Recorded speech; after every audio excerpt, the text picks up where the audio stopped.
I had a bit of fun with this next slide, and I actually asked ChatGPT what are some of the challenges. And this isn't necessarily to scare or people or turn people off generative AI. Look, I mean, we're all in on it. I mean, we've got it in our platform now. I think it's just to give a bit of context about what it is good at and maybe some of the things that you need to be aware of that might not be so good at. So this is what it came back. I'm just going to focus on a couple which I think are most relevant to you. So the first one is lacking world experience. And it really does. It doesn't understand the real world. It doesn't have any contextual awareness. So as Andy said, it can generate amazing sounding sentences based on language patterns, but it doesn't actually genuinely comprehend a situation. So I think that's a big one. Secondly, is that it can generate incorrect information. Whatever the data was that it was trained on and the patterns that it sort of that it creates, it doesn't always provide accurate information.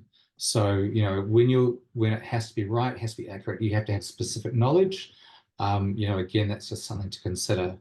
Incoherent or unnatural responses.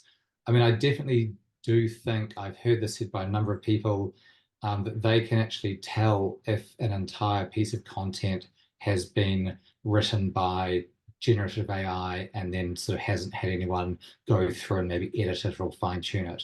It can seem a bit repetitive. It can seem a little bit unnatural. So that's something to think about there. Vulnerability to offensive content. Yes, it can, show bias. It can be offensive. It's just a fact that, there are biases that may be present in the data that it was trained on. And so, if you are creating content, especially from scratch, you have to read through it and you have to be aware that they might exist. And so you need to monitor or maybe go in and mitigate it. Difficulty handling complex queries and multi-turn conversations, which I'm sure is something that many of you have with your clients all the time. So deep reasoning is not something that it really has at the moment. It doesn't understand the sort of the long-term context. So great for short and simple interactions, but the longer, more complex ones, it really is limited. Limited domain specificity, and I think this is a classic one for the accounting sector. So it knows a lot about a lot of things.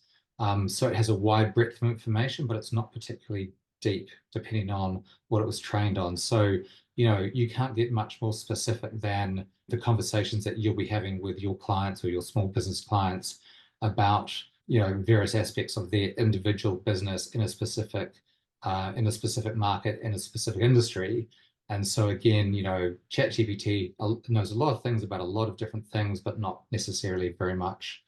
Again, misinformation, misinterpretation, and Andy and I have experienced this a lot of times. We'll put in a prompt which we think is pretty straightforward, and it does misinterpret them, or it does come back with incorrect information. So again, just be aware of that. And then the last one, which Andy highlighted, is people have put in information into ChatGPT and other generative AI tools, which has then been available sort of in a wider context, like the information has leaked. So again, if you're asking it to do something very simple and straightforward with no proprietary data or information, you're probably going to be fine. If you're sort of popping in without the appropriate safeguards, one of your clients' tax returns or something like that, then again, you have to understand what are the safeguards of that information in the particular system that you're using.